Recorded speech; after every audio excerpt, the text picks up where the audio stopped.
Now, there's a Greek source, and it's actually a Greek pagan source. Okay, got to listen to this, folks. This is incredible. It's amazing. So it's called, scholars refer to it as the Hebraic Logos. It's what we would call witchcraft. And you might say, why are we looking at witchcraft?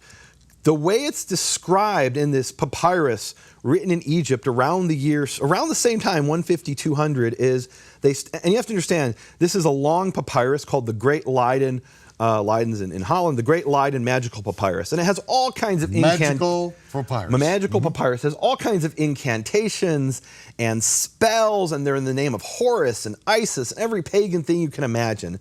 And all of a sudden, in the middle of this papyrus, they say, this is a really powerful spell because these are Hebrew words. And they actually say in Greek, Hebraic Logos, Hebrew words. Now, what are the words? They say a bunch of words that sound like complete gibberish, and they say other words that we can clearly make out as Hebrew words. For example, they refer to the great god Sabaoth. Well, what's Sabaoth? Obviously, that's Sivaot, which is the Hebrew word that we usually translate as of hosts.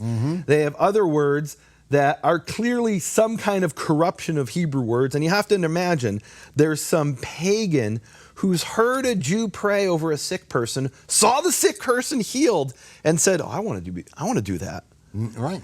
And that got passed on from pagan to pagan to pagan until he wrote it down in some confused form.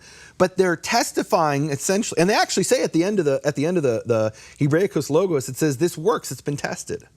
Right? It's pretty cool. So in other words, they saw a Jew, or maybe even a Jew who believed in Yeshua, praying over a sick person and get healed, and they say, we can do this, right? I mean, it's just like Simon Magus in the New Testament. He says, like, whoa, you guys can do that? How do I do that? I'll pay for it. In this case, he's not paying for it. He's just overheard it. And the interesting thing is some of the words are complete gibberish. Why are they gibberish? Because they were Hebrew words. And the Greek guy doesn't know what those words are.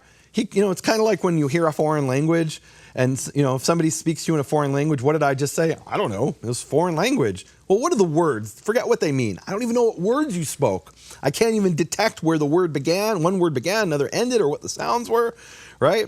So in this Hebraic Logos, one of the words that appears over and over and over is the name Yud-He Vav-He, and it appears in all kinds of strange forms. And why, so it appears as Yahuwah, Ya'o, Ya'u, Ya'ah, and the point is the Greeks heard these sounds and they weren't sure how to write them in Greek. So they said, hey, let's try to get all these. Let's try to write this in every conceivable form so we'll get it some way, right? This is what happens when pagans when Gentiles try to represent the name of God, especially in Greek, which is a language which is not suited at all for the name. The name is Yud-He Vav-He. There's no H sound in Greek in the middle of a word. You have an asper at the beginning, but in the middle of a word, H doesn't exist as a sound. Right. V doesn't exist as a sound. So you have three of the consonants that are pronounced, the final one silent, Y-H-V, and two of them can't be pronounced. The first one you can, I guess, represent as a iota, and they're pretty, which is like an I. They're pretty consistent representing it as an I. But the next two letters, there's no way to write in Greek. And you have all kinds of bizarre ways of representing the name in Greek. Now, I was in contact with this scholar at the University of Thessalonica, and he's a brilliant guy. I can't even pronounce his name. But he's a native Greek speaker, and he's doing a study on the Tetragrammaton in Greek sources. And I read this study, and I had to contact this guy. It's amazing what he's discovered. What he found, and he looks at all Greek sources, Christians, pagans, anybody who wrote in Greek, and what I focused on is up until the year 500 in his study, and up until the year 500 in Greek sources, what you have is the name represented in 33 different ways at least. Meaning one of the things we've heard is, well, it was written Yahweh, and that's Yahweh in the Greek, right? Yahweh would be Yahweh in Hebrew. Well, that's one way it's written in Greek. There's actually 33 different ways. 33. And I want to show you a manuscript. And so what we have with people will pick out one, and then they'll build a cult around it. Or what they'll do is they'll pick out 5. And they'll say, there's Yahweh, and there's Yahuwah, which is the name of a demon, and there's all kinds of different, forms of Greeks attempting probably through this confusion to represent the name. And they'll say, oh, well, that proves in the Hebrew it would be Yahweh or Yahweh. Well, what about the other 28 that you ignored? Or there's maybe even more than that. He in this study presents 33 from that period. I want to show you this. This is a papyrus in London in the British Library. It's papyrus number 121. And in this papyrus, the name of the father, Yud-Heh-Vav-Heh, is represented as Yehoah, which sounds awfully like what I find in Jewish Hebrew sources, Yehovah. Remember, they don't have a H. So if they wanted to represent, and they don't have a V, if they wanted to represent Yehovah, one way to write it would be Yehoah. And you have that. You can see it plain as day, even if you don't read Greek, right? So the little thing that looks like a W in Greek is omega, or an omega, right? And that's an O. So all the other ones look like English letters, an I, an E, and an A. This is from the 3rd century AD. And this is a pagan document where they're doing the same thing. They've heard Jews healing in the name, and they say, we want to be able to do that. We want to be able to heal using that name. We don't exactly know how to pronounce it. We'll write down whatever we think we hear. And one time they wrote it down, and actually a number of times, as Yehoah. Now, does that prove his name is Yehovah? Of course not. The Greek's full of confusion. And here I have a list of Greek transcriptions of Yud-Heh-Vav-Heh, of the name Yehovah, all kinds of different ways. Yehoah, Yahueh, Yoah, Yehu, Yaon, Yaho, Yaba. Well, which one of those is the true name? I'm not going to find out from Greek sources. And this is what blew my mind, Michael. What I realize is what scholars are doing is they're looking at any source but the Jews. We'll look at dozens of different Christian sources written in Greek, pagan sources, even Gnostic sources, which maybe I'll get to in a minute. Anybody but the Jews. And why is that? Because the Jews don't know the name. Everybody knows that the Jews don't know the name. So let's hear what everybody has to say. Everyone but the Jews, just not the Jews. Right. And here's another one that we see, just creeping up all over the world. If the Jews say it or the Jews do it, it's got to be wrong, which is in direct contradiction to what it says in the New Testament, that the living Word of God was committed to the Jews. And they're the only ones that have kept this. And look, I'm not now saying the manuscripts have come out. And we'll get to that, but I'm not saying blindly follow everything the rabbis say. Oh, absolutely. Absolutely not.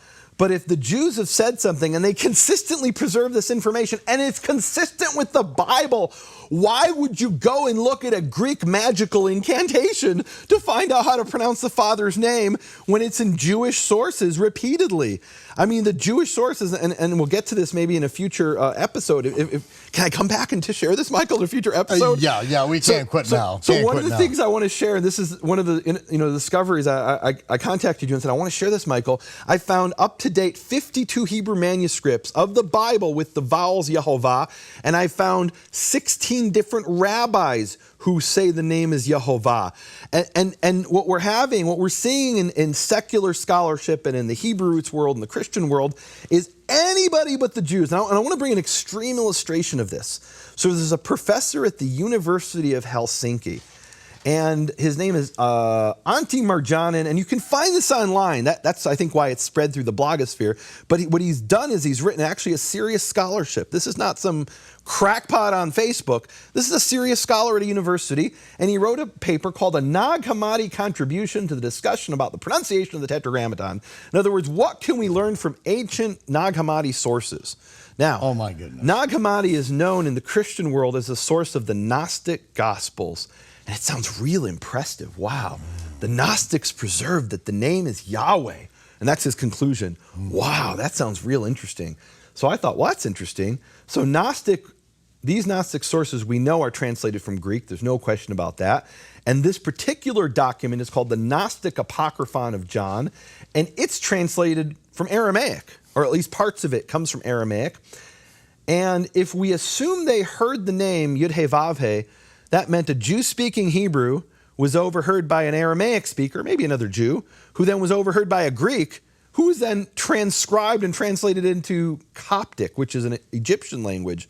So we're getting this fourth hand. So what are they talking about in the Gnostic Apocryphon of John? I looked this up and I couldn't believe that somebody would seriously bring this as proof of how to pronounce the Father's name. It's like bringing the Hebraic Logos and saying, well, this proves the pronunciation. What the magical papyri proves is that Gentiles pagan Gentiles heard Jews healing in the name. It doesn't tell us how to pronounce that name because it's all confused. And again, he's a great scholar. I'm not, knocking his scholarship. I'm calling into question the methodology here, meaning, is it valid to look at a Gnostic source to find out how to pronounce the Father's name, which is what he argues? And I've seen people in the Christian world say, well, it's the Gnostics. They say it's Yahweh, right? So what are the Gnostics talking about? So if you read the Gnostic Apocryphon of John, it's horrific what they're talking about, Michael. They talk about a demon called Yaldabaoth.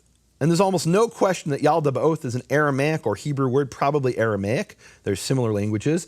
And in Aramaic, it would be the equivalent of the Hebrew Yeled Bohu, which means son of chaos, who accidentally creates the physical world. Then to try to make up for it, he rapes Eve, who he's created by accident, and spawns a demon child named Yahuwah.